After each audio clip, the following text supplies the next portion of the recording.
Buenas tardes, estimada comunidad docente, estudiantil y público en general.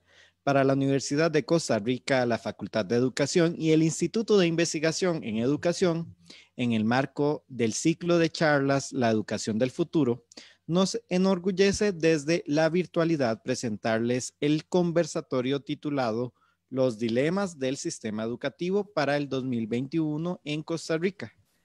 Esta actividad académica se enmarca dentro del quehacer del INIE, el cual es generar espacios para la discusión, análisis y reflexión en torno a la temática educativa. Mi nombre es Cristian Silva Jiménez, comunicador del INIE. Les acompañaré en la moderación de la actividad. Antes de iniciar, les recomendamos al público participante que dudas o comentarios se evacuarán al final de la conferencia. Así que le invitamos a realizar sus consultas en el chat de la plataforma de Zoom y las personas que nos siguen por el Facebook podrían realizarlo por esa vía. Asimismo, les agradecemos a las personas que nos acompañan en la plataforma de Zoom. Mantengan la cámara apagada y el micrófono silenciado.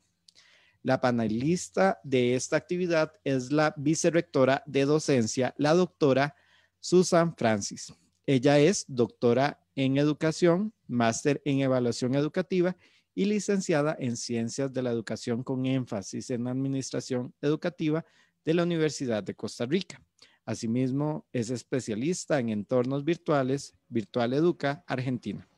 La vicerrectora de docencia se ha desempeñado en la dirección de la unidad de apoyo a la docencia mediada con tecnologías de la información y la comunicación y como coordinadora del proyecto Docencia Multiversa 2014-2018. Le cedo la palabra a la vicerrectora de docencia, doctora Susan Francis. Bienvenida. Muchísimas gracias, Cristian. Un saludo muy especial a todas las personas que están en este grupo, todos compañeros y compañeras del Instituto de Investigaciones en Educación y también invitados de la comunidad universitaria. Muy complacida y agradecida con la doctora Jacqueline García por la invitación que me cursa para poder compartir con ustedes una visión, diríamos, una forma de aproximarse a los dilemas de la educación costarricense para el próximo año y como visión que es, por lo tanto, pues probablemente limitada y probablemente no necesariamente exhaustiva de todos los elementos que deberíamos considerar. Pero bueno, como lo dijo Cristian, lo importante es que esto es un conversatorio y que podemos compartir y alimentar y fortalecer y debatir sobre algunas de las posibilidades que este tema nos puede presentar.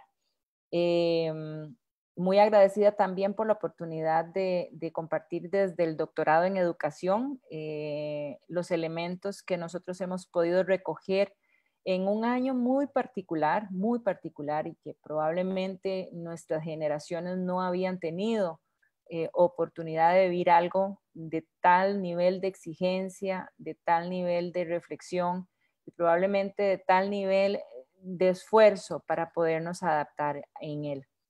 Voy a permitirme compartir pantalla para que tengamos una guía con algunas ideas que quiero compartir con ustedes.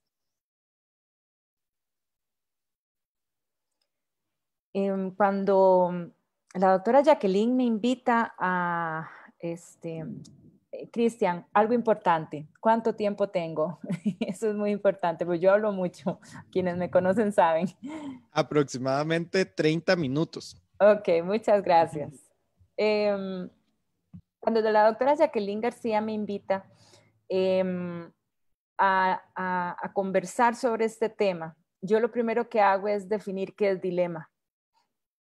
Y justamente me aproximo a la palabra dilema a partir de lo que llamaríamos las nociones de resolución de problemas. Cuando uno tiene problemas o cuando uno aborda la resolución de problemas, puede identificar tres niveles. Un nivel que es algorítmico y que probablemente por su naturaleza procedimental y articulada entre los elementos algorítmicos, permite que yo pueda establecer un procedimiento estándar para poder resolverlo.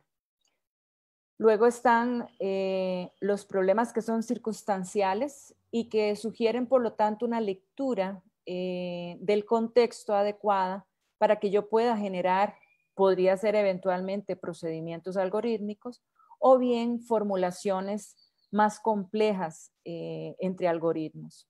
No necesariamente la resolución de problemas circunstanciales pasa por lo algorítmico, podría ser eventualmente algo más emergente, pero lo cierto del caso es que sí procuran y sí alcanzan una posible solución para ellos. Y luego está el dilema. El dilema como tal tiene una naturaleza interesante y es que ninguna respuesta podría definirse como respuesta correcta o como aproximación efectiva para resolver un problema. Un dilema puede encontrarse diferentes formas de observarse, diferentes formas de resolverlo, y un grupo puede estar de acuerdo con él, pero otro grupo no necesariamente.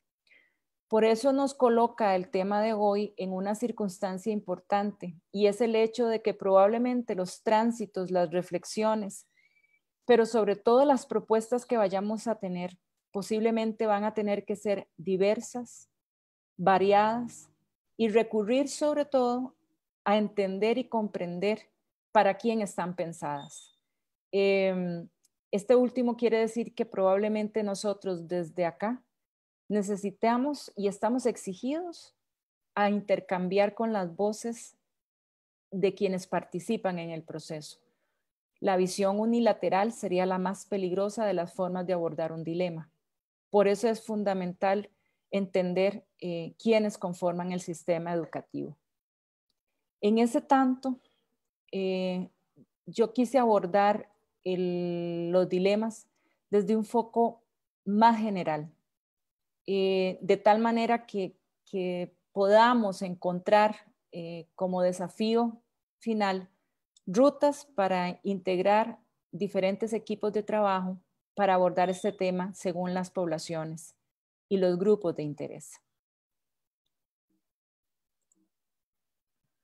Bien, yo atiendo una consideración sustantiva que aparece en el último informe del Estado de la Nación, recientemente publicado, no tiene un mes, de hecho, de haber sido publicado, en donde el equipo de investigadores de este programa nos llama la atención de que es importante entender la coyuntura crítica que hemos vivido como país.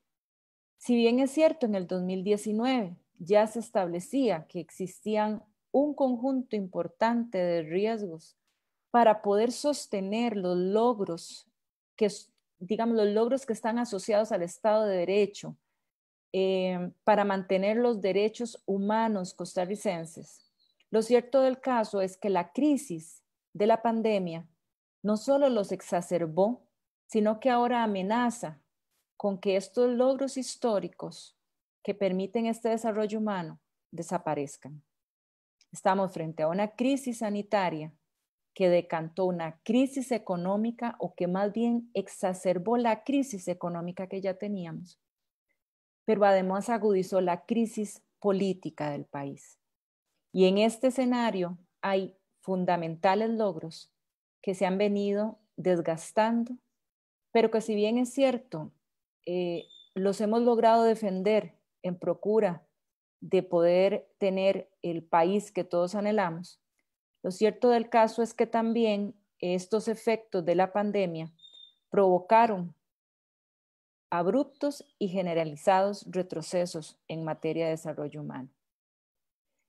Yo creo que tal vez uno de los procesos donde más retroceso se observa es justamente la educación. Y bueno, frente al elemento dilema que caracterizaba yo al inicio, también es cierto que Costa Rica tiene como ventaja en este escenario tan crítico que todavía mantiene su estabilidad democrática, aún acompañada de estos desafíos que son más complejos. Esta crisis nos hizo un país cada vez más desigual. O sea, ya sabíamos que teníamos datos sustantivos que decían que nosotros éramos altamente desiguales, inclusive con datos e informaciones que nos comparan con países donde nosotros creeríamos no existen las condiciones que nosotros tenemos. Y aún así, nosotros tenemos serios problemas para enfrentar lo que podríamos llamar la característica más deplorable en este momento de nuestro desarrollo humano. En los gráficos se puede ver cómo la gran mayoría de la población está por debajo de los ingresos medios intermedios. Los ingresos medios bajos. Y esto nos sugiere, por lo tanto, que tenemos un conjunto de población vulnerable muy fuerte. Esta crisis de la pandemia además creó condiciones que hicieron que esta población pudiera transitar a espacios donde disminuyó su nivel y por ello ahora se pueden calificar en estratos de pobreza más bajos. Uno de los elementos sustantivos que podemos encontrar es que esta distribución de población en los estratos de pobreza más bajos están divididos, según datos de CINIRUBE, en 3 grupos que podríamos caracterizar como de pobreza extrema, pobreza no extrema y pobreza vulnerable.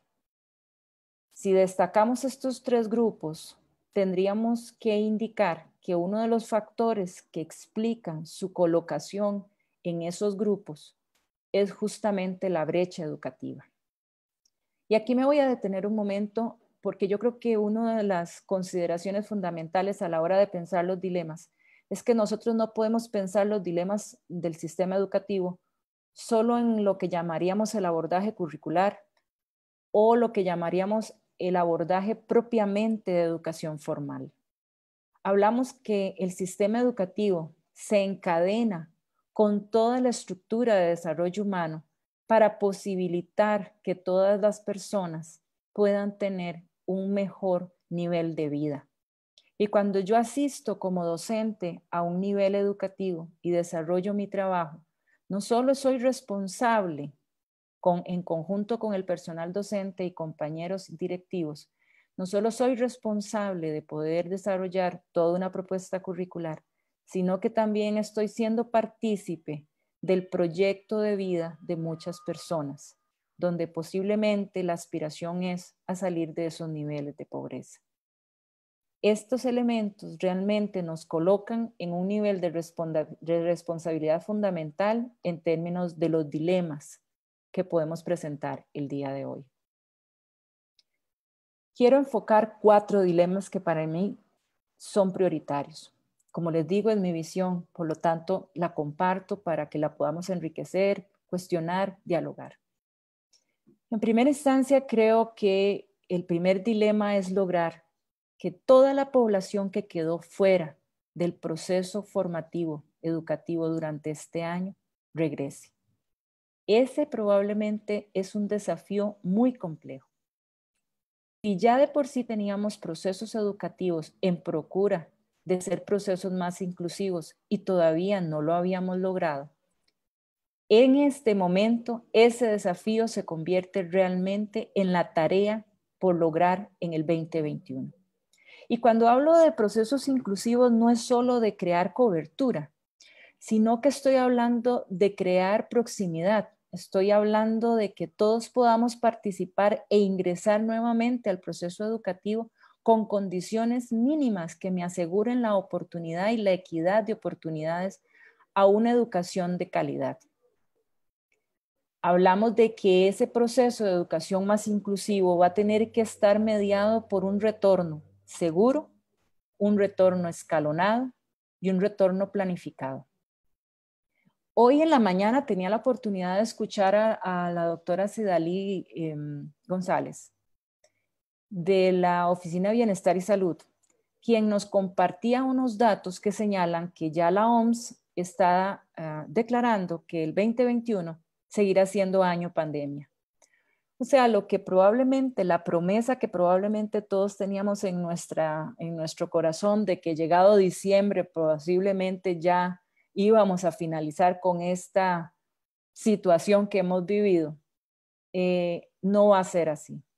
Y señalaba, por lo tanto, que los protocolos sanitarios se tendrán que convertir en cotidianos, o sea, serán parte de nuestra vida, como lo son probablemente ir al desayuno, ir al trabajo, ir a la escuela, al colegio, o sea, hablamos, ir a la universidad, hablamos que el protocolo será parte inminente de nuestra vida como tal. En este momento, cuando uno escucha las condiciones de infraestructura y las condiciones de aislamiento y las condiciones que hay para lograr recuperar la infraestructura educativa costarricense, se da cuenta que este retorno seguro con protocolos se va a convertir en una tarea de inversión importante. No sabemos si es posible asegurar justamente ese retorno seguro para todos los estudiantes. Estamos hablando que hay instituciones que no tienen condiciones mínimas de infraestructura. Y sobre esos protocolos se van a crear demandas y se van a crear presiones por poder contemplar una infraestructura más adecuada que permita asegurar un retorno adecuado. Escalonado, posiblemente porque los aforos no van a permitir que la población regrese completamente, toda la población. O sea que esto sugiere que se va a mantener una parte de la oferta educativa en espacios de educación que el Ministerio de Educación ha llamado a distancia. Creo que este escenario de escalonamiento va a tener que también integrar muchísima presión a la cuestión de cómo aborda el docente, por lo tanto, la actividad formativa. Sugiere que él va a tener que trabajar en subgrupos o va a tener que atender grupos prioritarios y atender a otros grupos en otros momentos.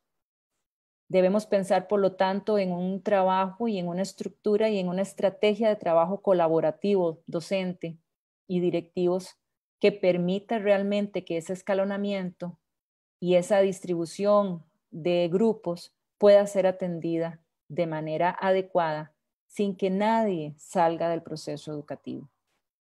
Y planificado porque no cabe la menor duda de que lo que ocurrió este año generará probablemente diversos niveles entre los estudiantes.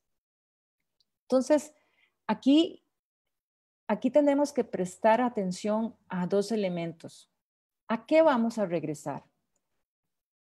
No regresaremos evidentemente a una cuestión que le hemos llamado normalidad para poderla distinguir. No vamos a poder regresar al pasado. Nunca hemos podido regresar al pasado, pero de todas maneras en este momento no podemos regresar al pasado. Regresaremos probablemente a un año donde iniciaremos un proceso donde las experiencias y niveles de aprendizaje puedan llegar a armonizarse. Y no digo a estandarizarse, pero sí digo a armonizarse, en el entendido de que tenemos que buscar la forma en que los estudiantes puedan incorporar nuevamente los procesos y capacidades que no pudieron y no tuvieron oportunidad de recibir durante este año. En coordinaciones que hemos tenido con el Ministerio de Educación para el desarrollo de lo que va a ser procesos de transición de la Universidad de Costa Rica para el próximo año, teníamos datos que realmente son alarmantes. Por ejemplo, que los porcentajes del currículum no abordado pueden llegar a alcanzar el 50%, que además estamos hablando de más de 500,000 estudiantes que por no tener acceso a equipos y a conectividad no tuvieron contactos con los docentes o tuvieron contactos muy breves. Por eso, regresar a qué es fundamental. Es pensar en esas experiencias en las que vamos a armonizar los procesos y los niveles en los cuales los chicos probablemente quedaron en el 2019. Ahora también regresamos con una población resiliente y mucho más resiliente probablemente que las poblaciones anteriores. Regresamos con una población que vivió cuestiones que no habían vivido poblaciones anteriores y por lo tanto estima que su experiencia ahora es completamente distinta a la experiencia que tenían previamente. Un segundo dilema es que cómo pensar ese retorno ¿verdad? Cuando estamos viendo que nos exigen una educación de calidad, pero en este momento en la Asamblea Legislativa se está votando, de hecho ya se votó, la moción que reducía más de 150 mil millones de colones al presupuesto, y de esa reducción 76 mil millones, creo, correspondían al Ministerio de Educación. Estamos hablando que en condiciones de reducción presupuestaria y frente a condiciones de presupuesto nacional, no podemos ser más que prudentes y sensatos a la hora de pensar cómo van a ser estos retornos. Y tenemos que de pronto ser muy creativos en establecer cuáles condiciones mínimas son las que realmente se pueden asumir para desarrollar un proceso de calidad. Esa amenaza de la reducción de presupuesto en educación no va a ser solamente para el 2021. Hablamos que será la tendencia para los próximos años. Por lo tanto, cómo pensar una educación de calidad con pocos recursos es realmente un dilema. Además, estamos hablando de que los nuevos escenarios con protocolos, con aforos, con educación a distancia, con virtualidad y otros más, son nuevos escenarios que exigen definitivamente invertir.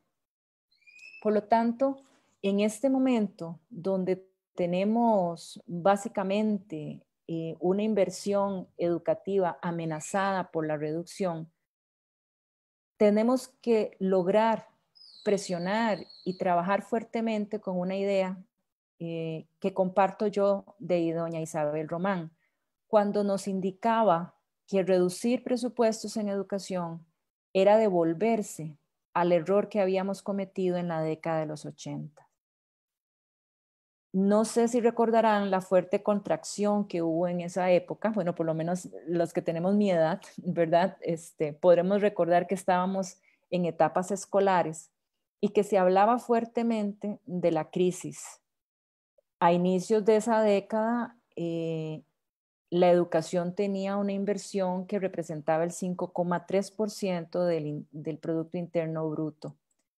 Y empezó una caída hasta llegar a un punto mínimo en 1988, donde estuvo en un 3,8% del PIB. Esa caída en la inversión educativa requirió de 24 años para poder recuperarla y 34 años para poder llegar a nivelar los niveles que teníamos previo a la crisis. Recordemos que en 1997, un poco como para resolver dicha crisis o dicha situación que generó la crisis de los 80, la Asamblea Legislativa trata de enmendar su error y establece que el presupuesto sea del 6% del PIB. Y eso al 2010 llegó a ser el 8%, porcentaje que es el que está vigente en este momento. Y que, por cierto, ha permitido que Costa Rica sea reconocida inclusive a nivel internacional. En los años, en la década de los 90, previo a esta reforma, recordemos que el presupuesto estuvo en un 4% del PIB y que entre el año 2001 y 2007 es cuando la inversión empieza a levantar y por lo tanto permitió recuperar y aumentar las coberturas, permitió atender el déficit histórico que teníamos en cuanto a infraestructura y problemas que fueron heredados de los 80. Eso permitió volver a construir colegios y escuelas y además permitió cerrar brechas educativas gracias a programas de equidad como las becas, transporte, alimentación, de tal manera que se benefició a estudiantes más vulnerables en ese momento. Ahora, hoy, justamente hoy, estamos viendo nuevamente amenazada la situación económica del Ministerio de Educación, de las universidades y de otros programas educativos frente a la decisión que puedan tomar los legisladores.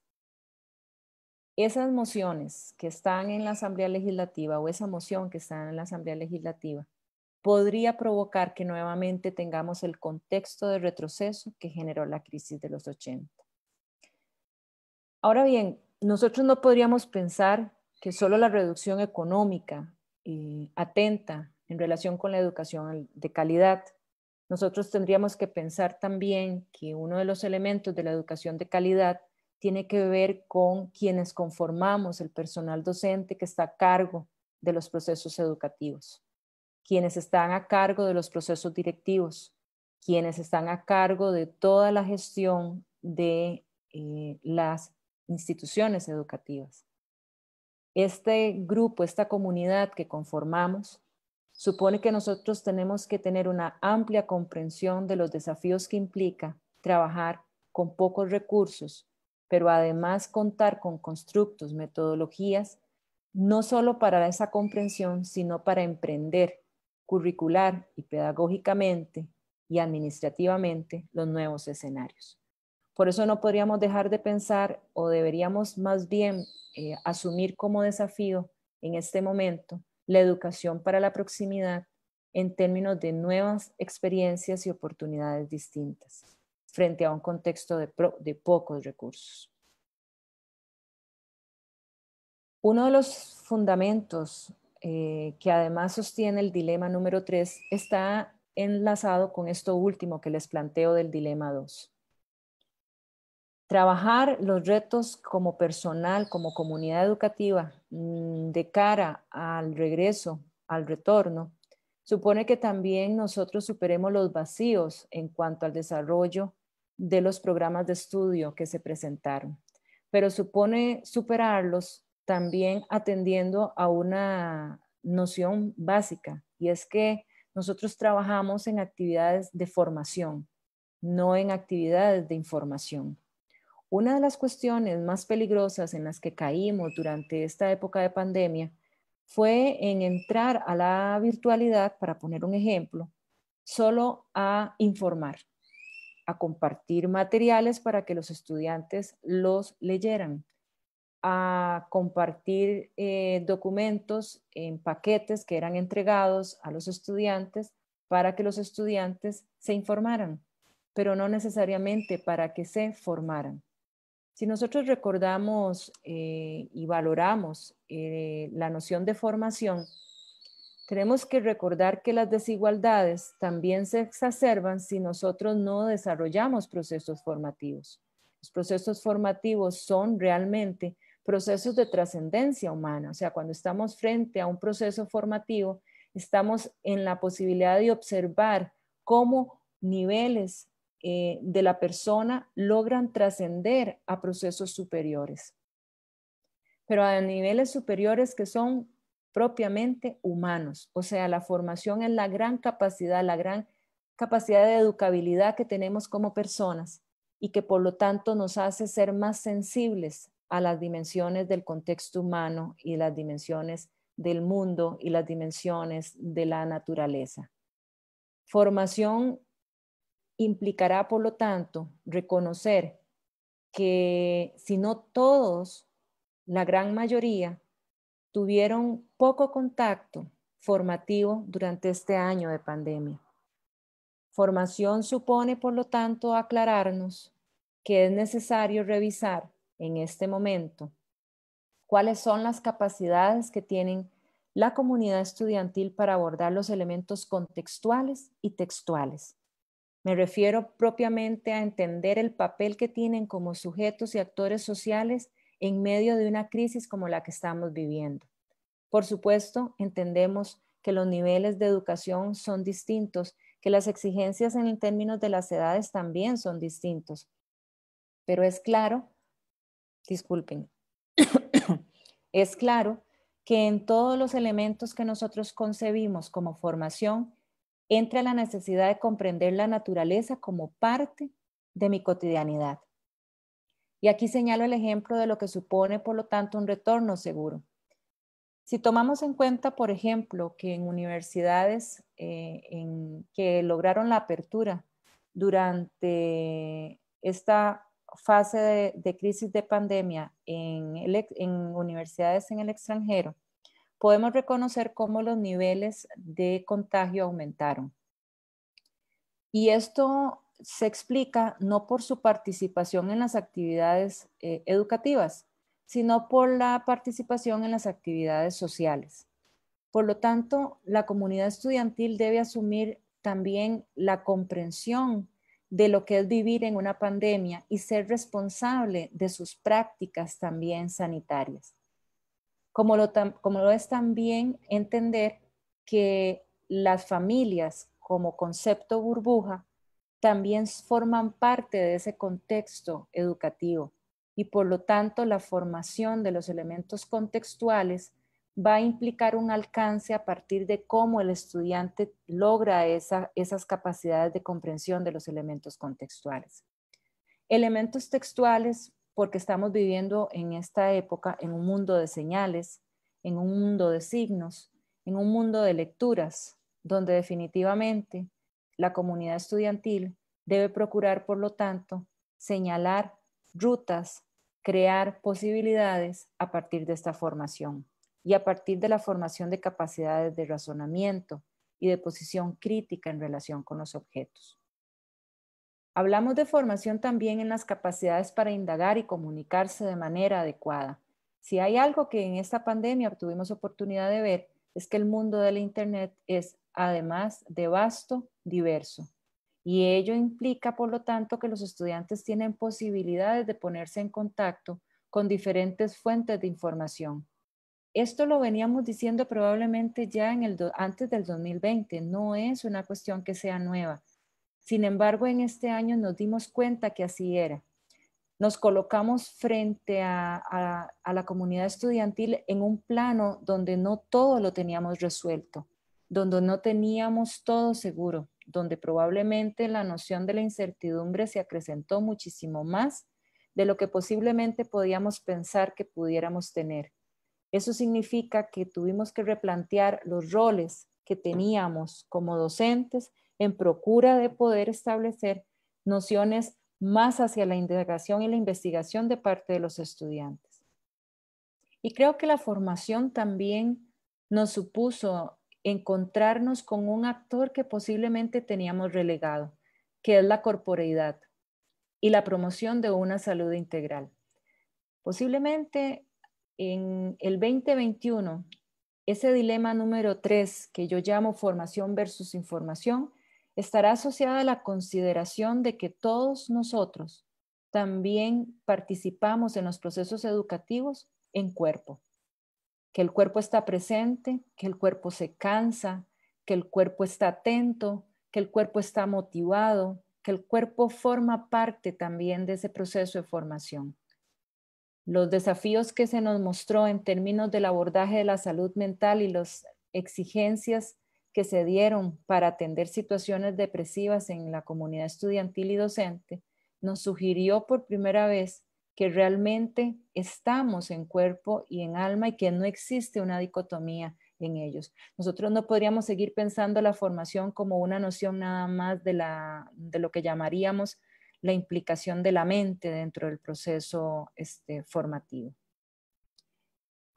En este caso, hablamos, por lo tanto, que la corporeidad y la salud integral y la promoción de la salud integral serán fundamentales dentro de las nuevas aproximaciones educativas que hay.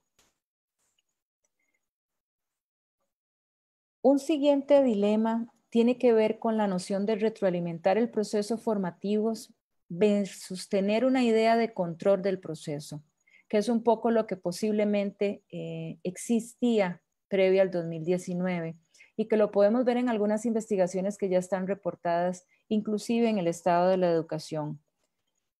La retroalimentación del proceso formativo sugiere que en este caso el personal directivo tiene como gran desafío la gestión en tiempos de incertidumbre y de distanciamiento social. Le corresponderá probablemente recrear formas de comunicación y le exigirá recrear también los liderazgos. La visión de conjunto es ahora fundamental. La visión de colaboración es sustantiva para que podamos tener un retorno planificado y un retorno que sea eficiente para un proceso formativo de calidad. Las exigencias de los protocolos sanitarios es un claro ejemplo de la demanda que tendrá el liderazgo y la colaboración del personal directivo. Los procesos educativos requieren reinventarse desde un liderazgo y gestión educativa que tenga una visión y comprensión de los impactos de la dimensión humana que ha implicado el contexto de la pandemia. Recordemos que el distanciamiento social ha sido calificado inclusive un elemento también de diferenciación social. No todos pudimos tener un distanciamiento social para asegurar nuestros procesos de salud. Por eso tenemos que revisar que la retroalimentación que se genere para el proceso formativo tiene que ser una retroalimentación para la proximidad, para que todos estemos incluidos. Enfocarse en lo fundamental. Los procesos formativos son el foco y por lo tanto la atención del quehacer educativo. Las agendas de todos los que trabajamos deben estar en procura de esta gran intención. Y aquí quisiera prestar atención a un elemento que resultó claro para todos en este 2020 y es el rol de las familias en el proceso formativo. Su transformación fue, además de abrupta, muy exigente y reconoció el papel fundamental que cumple el docente en su dimensión pedagógica. Pero es un hecho que las familias participan y participarán y continuarán participando activamente del proceso. Los datos que arroja un estudio elaborado por el Estado de la Educación nos indican que hay factores que están asociados al sentimiento o a la percepción que existe de si una familia se siente preparada o no para apoyar a las personas estudiantes. Previo a la pandemia, las familias tenían una participación inclusive que podíamos destacar como poco pedagógica. En este momento, su inserción es completamente pedagógica, es un acompañamiento que inclusive podríamos calificar como docente en algunos casos. Como ustedes verán en los datos que se ilustran, hay factores que señalan que ellos no se sienten preparados si su edad es muy elevada, si además tienen hijos estudiantes matriculados en colegios y si además están asociados a un centro público. En contraposición con aquellos padres que si tienen secundaria completa o más, sí sienten un nivel de preparación. Pero recordemos que posiblemente las familias que tienen, padres que tienen secundaria completa o más, trabajan y por lo tanto no están dentro del contexto hogareño acompañando a sus estudiantes en sus tareas escolares. El seguimiento y acompañamiento docente en este caso se hace fundamental, dado que el docente va a replantear y reconsiderar cuál es la relación con las familias. Por eso este ejercicio no debe ser un ejercicio en solitario. El docente necesita acompañarse y apropiarse de lineamientos, de indicaciones, debe capacitarse y debe discutir sobre nuevas formas de acompañamiento e interacción con las familias. Finalmente, me gustaría plantear que las universidades estamos sumamente obligadas a crear procesos de investigación con alcance más pedagógico, que genere evidencia acerca de las nuevas formas de interacción y mediación pedagógica. Estos sin duda serán insumos fundamentales para retroalimentar y actualizar los perfiles de salida de los estudiantes que en este momento están en carreras de formación docente. No es posible seguir pensando la formación docente como hasta ahora. Los escenarios de mayor incertidumbre están hoy frente a nosotros. Tenemos que dejar de plantear ejemplos del pasado reciente. Eso ya no es la educación que vamos a tener, a la que vamos a volver. Hoy por hoy existe la necesidad de que podamos pensar distinto la educación y posiblemente un dilema para el próximo año del sistema educativo es cómo lograr que la formación, tanto inicial como en servicio, dote al personal docente de herramientas de comprensión pedagógica. No hablo de capacitación de cómo utilizar las herramientas tecnológicas ni de cómo utilizar guías de educación a distancia. Hablo de cómo se replantea la comprensión de lo que serían los programas de estudio de todos los niveles que contempla el sistema educativo. Es necesario pensar una educación distinta, ya aquellas imágenes donde teníamos a las personas sentadas en pupitres, en filas, no son las imágenes que van a volver. Y si volvieran por alguna razón, que espero no sea así, supone que todos tendrán dentro de su proyecto vital la experiencia de la pandemia y por lo tanto no podrán concebirse esas experiencias de la misma manera. Posiblemente el gran paso dado en la política curricular del MEP, visionando los procesos formativos desde las habilidades en que los contenidos son el contexto para desarrollar esas habilidades, será la herramienta más potente para imaginarnos ese cambio y ese escenario que tenemos que buscar para el sistema educativo y para poder hacer de esta educación un proceso más inclusivo y de atención a las poblaciones más vulnerables. No es el contenido informativo el que dará el impulso a la educación. Será la noción de pensar en todas las capacidades que estamos formando en la población estudiantil de todos los niveles y en definitiva con una perspectiva más humana y con una perspectiva, por lo tanto, más pedagógica. Muchísimas gracias. Muchas gracias a la doctora Susan Francis por la conferencia dada en estos minutos. Ahora abriremos el espacio de consultas, preguntas, comentarios que tengan. Por acá, las personas que se inscribieron dejaron unas preguntas. Entonces, vamos a darle lectura. Cristi Cerdas dice, ¿cuál sería la forma más oportuna para involucrar a las comunidades? Gobierno local, civiles, familia, empresa.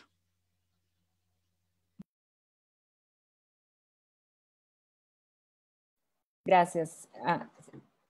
Cristi, me dijiste que, muy bien, Cristi, esa es una pregunta muy fuerte, es una pregunta bastante fuerte. Ve que inclusive cuando nos planteamos la noción de la reinvención y la transformación que tenemos que asegurar, esto supone que tengamos que participar a todas las voces. Yo imagino que las instituciones educativas tienen que entrar en un diálogo que va más allá del desarrollo del programa como única acción de la institución educativa. Hablamos que ya las familias están integradas al proceso, que hay que revisar cómo están integradas, eso sí, ¿verdad? Algunas familias sienten que el proceso educativo se depositó en ellas y hay una queja frecuente, ¿verdad? Algunas destacan el papel del docente, pero hay algunas que señalan evidentemente que se consolidó en ellas la tarea docente.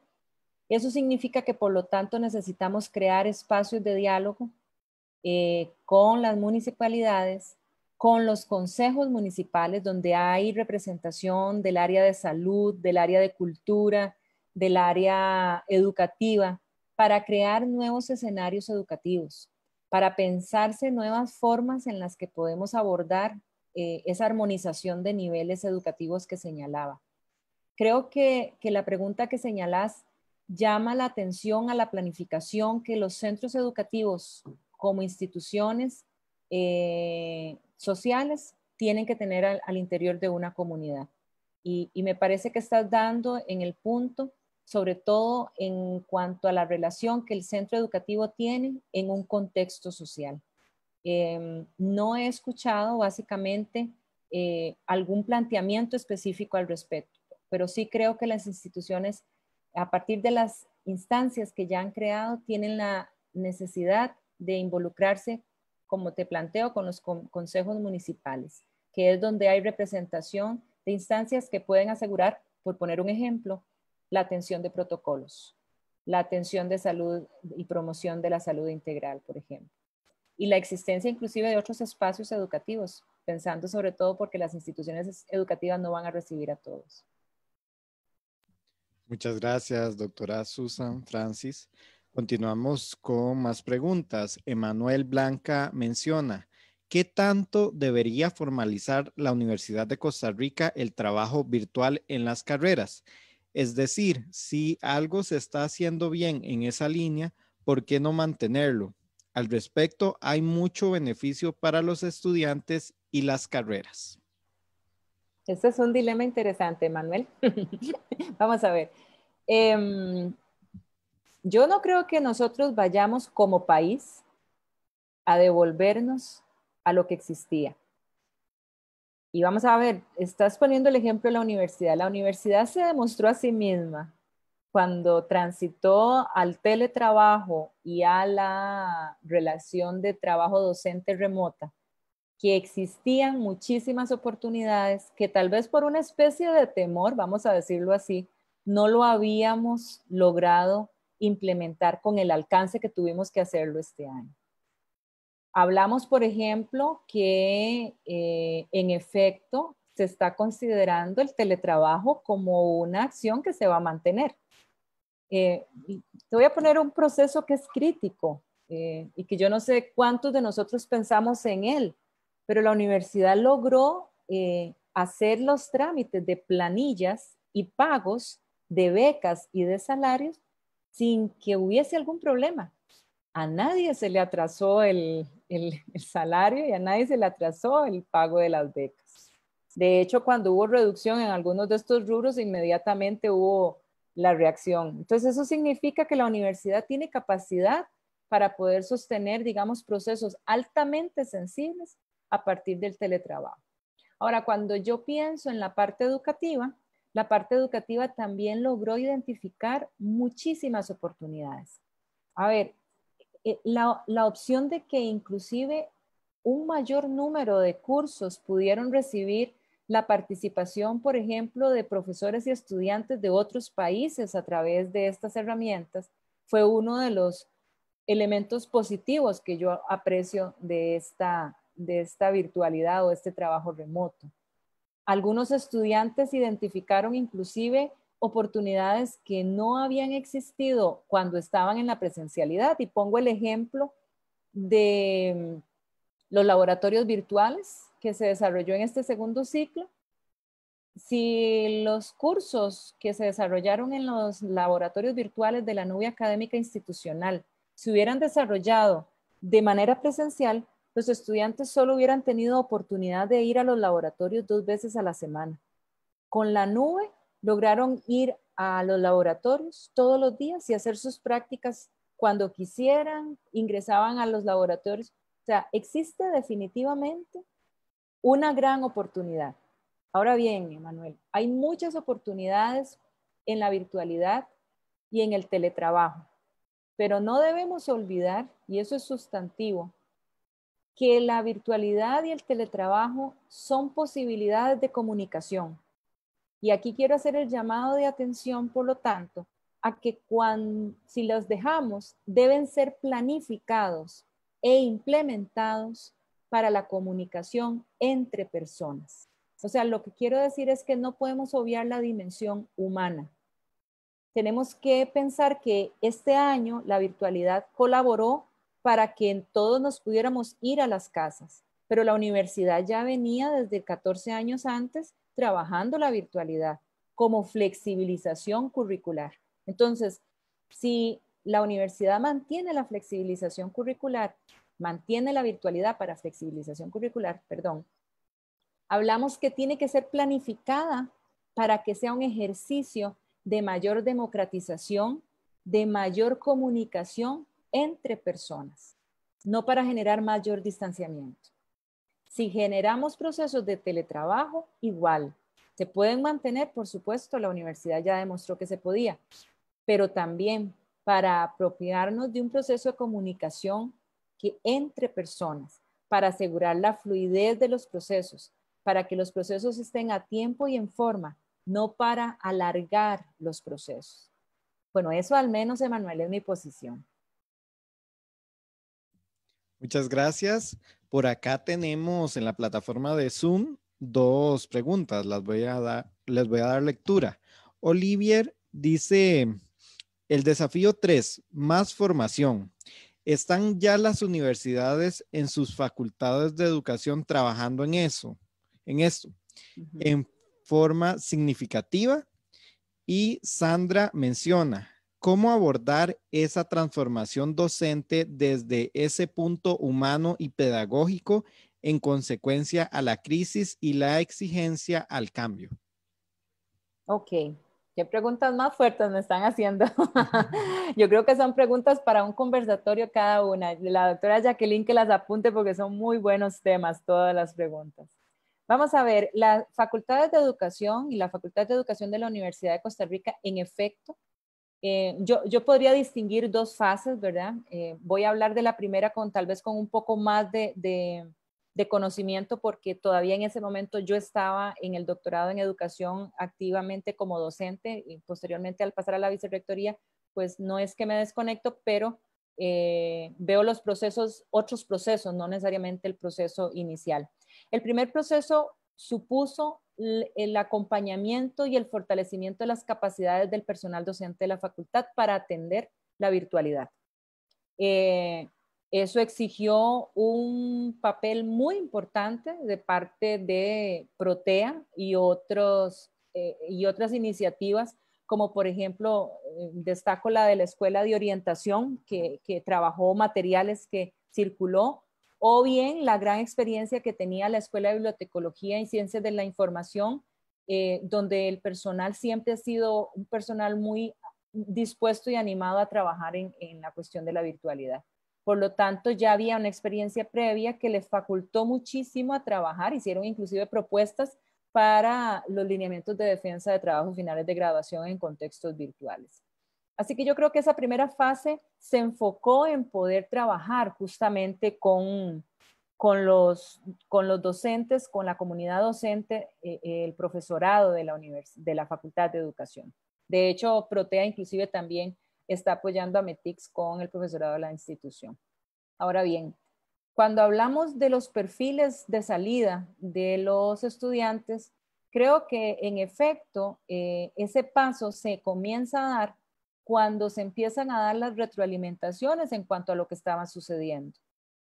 Destacaba yo en un acto de graduación reciente de la Facultad de Educación que son probablemente los estudiantes que se graduaron este año los que mejor pueden representar cuáles son los cambios sustantivos que tienen en este momento integrarse al sistema educativo como docentes en medio de una situación como la que estamos viviendo. Hay escuelas inclusive, vuelvo a destacar la de orientación, que ya está haciendo una revisión curricular y una reflexión pedagógica para establecer y trabajar su carrera a partir de escenarios bimodales. Bibliotecología es otro caso y también hay algunos posgrados como el de planificación curricular que también están dando el paso a hacerse ya virtuales. Con lo cual la revisión de los perfiles está implicando modelos de referencia para que las personas puedan también abordar esa parte que de pronto no estaba tan clara como parte de nuestras capacidades docentes. Y con eso quiero ligar un poco lo que Sandra señaló. Dice cómo abordar esa transformación docente desde ese punto humano y pedagógico. Yo creo que fundamentalmente tiene que existir un abordaje y de comprensión más pedagógica. No hay, si nosotros no tenemos, como docentes, no tenemos herramientas para generar reflexión pedagógica, va a ser muy difícil entender la dimensión humana, va a ser muy difícil transformar los procesos informativos que de pronto han venido dándose en procesos de formación.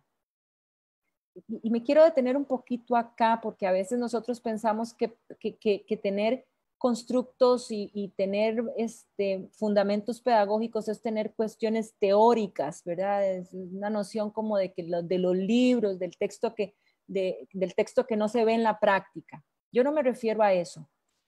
A ver, me refiero a que realmente nosotros comprendamos qué es un ejercicio pedagógico, a qué refiere pedagogía.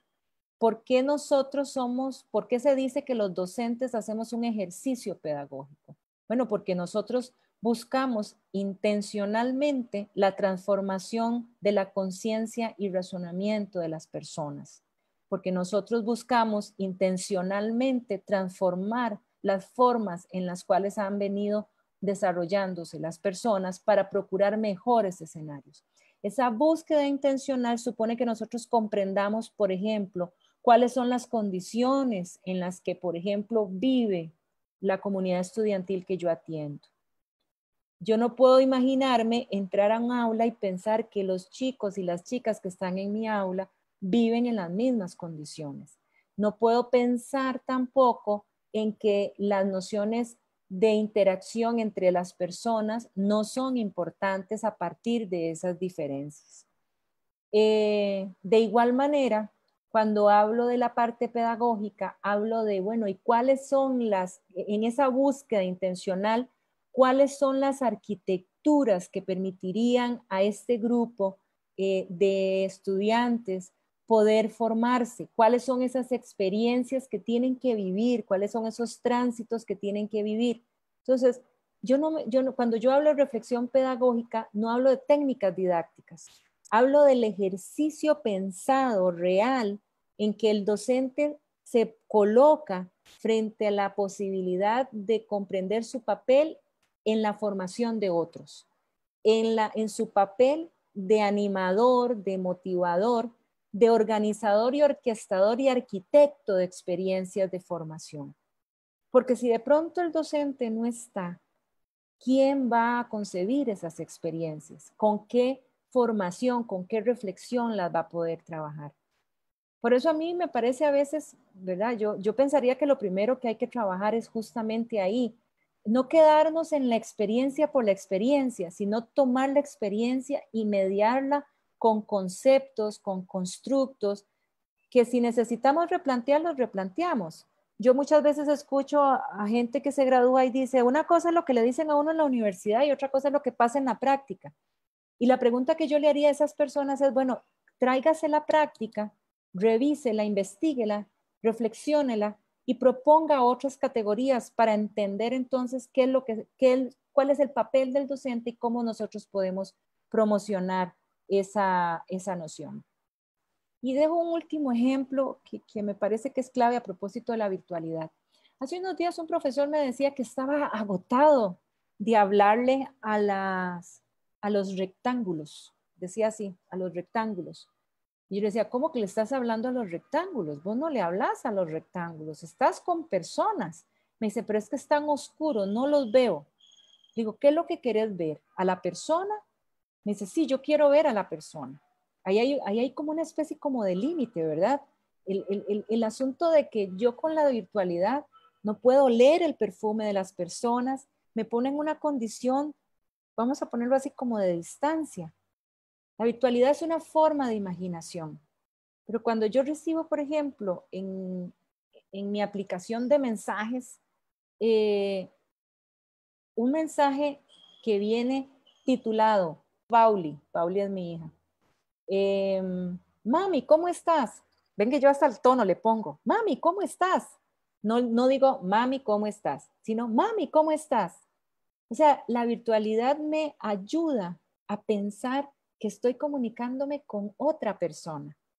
Pero si yo pongo la barrera, si yo coloco la barrera y digo, estoy hablando con Stephanie, Stephanie, es que te tengo aquí en los rectángulos, estoy hablando con Stephanie, y yo misma no concibo que Stephanie es la colega de orientación y educación especial, que yo la he visto cuando nos cruzamos en los pasillos, que yo la he saludado y sé que ella está aquí conmigo, que estamos hablando, que estamos conversando, que puede estar de acuerdo, puede estar en desacuerdo. Si yo no hago ese ejercicio, por supuesto me pongo una barrera y por lo tanto hago la ruptura de lo que llamamos humano. La idea es que yo sepa que en este momento ya llevamos casi una hora de estar acá y que también que estamos agotadas o que estamos cansadas, que estamos disfrutando o que queremos hacerle preguntas a esta persona que está hable y hable y hable, ¿verdad? Pero bueno, esa es un poco la idea. Muchas gracias a la doctora Susan Francis. El comentario de María Elena Hernández Rojas iba en ese camino de cómo el rol docente se modificó.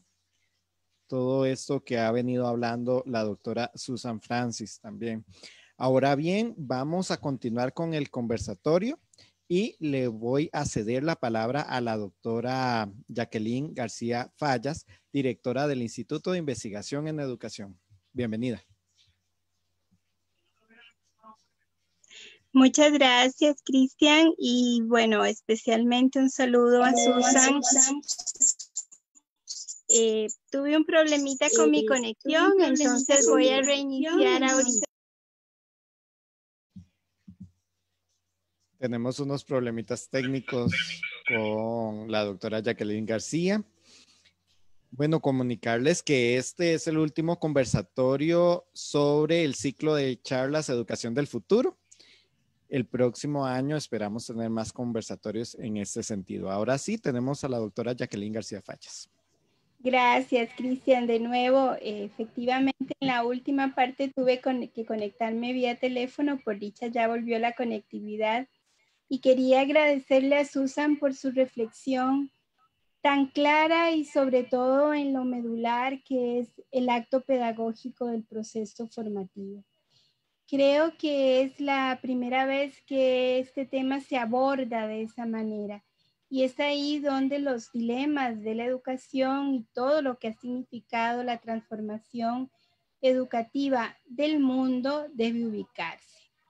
No podemos dejar de pensar lo pedagógico y lo formativo como un vínculo inseparable de los procesos de aprendizaje y en un contexto que nos ha permitido, como muy bien Susan mencionaba, la evidencia de muchas brechas, inequidades sociales y sobre todo el distanciamiento físico que de una u otra manera requiere para todas y todos repensarnos ese lazo social y ese acto que es emocional, que es corporal, ¿verdad? Que es la educación.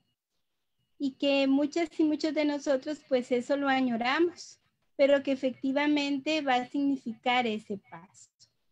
Creo que además a nivel de tecnologías, algo que ha sido fabuloso para nuestro país y para nuestra universidad en particular, el gran reto que tenemos sigue siendo la transversalización curricular de las TIC en el proceso de formación docente. Y creo que por ahí hemos ganado con esta situación tan extrema que nos tocó vivir en este año. ¿Por qué? Bueno, porque no estábamos acostumbrados a pensar la tecnología inmediata en el proceso pedagógico, sino que era algo que podía perfectamente servir de medio en algunas circunstancias. Pero ahora lo hemos tenido que incorporar todas y todos de muy diferentes maneras al proceso de mediación pedagógica y de forma que hemos tenido que aprender muy rápidamente cómo darle esa utilidad.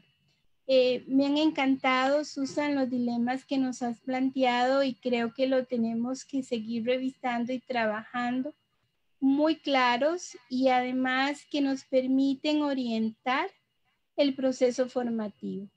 Te agradezco muchísimo todo este apoyo y esta contribución académica que esta tarde nos has brindado. De igual manera, quiero agradecerle a toda la audiencia muy selecta que nos ha acompañado hoy de diferentes partes del país y también de Alemania y bueno, ya nuestras amigas y amigos. Me ha alegrado mucho y quiero darle un especial saludo a doña Leda Roldán, investigadora del instituto, que ha estado con nosotros, ya una profesora jubilada de nuestra universidad, pero con mucho cariño. De verdad, gracias a todas y a todos. Ay, un saludo a doña Lea. Sí, un abrazo. Qué bueno escuchar de nuevo y saber que está por acá. Continuamos y le cedo la palabra a la doctora Susan Francis para que haga su mensaje de cierre de la actividad. Muchísimas gracias. Mi profundo agradecimiento por este espacio al INIE. Sé que, como bien lo plantea Jacqueline y lo plantea Cristian, es parte de un conjunto de diálogos que dará elementos sustantivos para que constituyamos como Universidad de Costa Rica este escenario para pensar, repensar, pero sobre todo para proponer, para ser proactivos en condiciones adversas.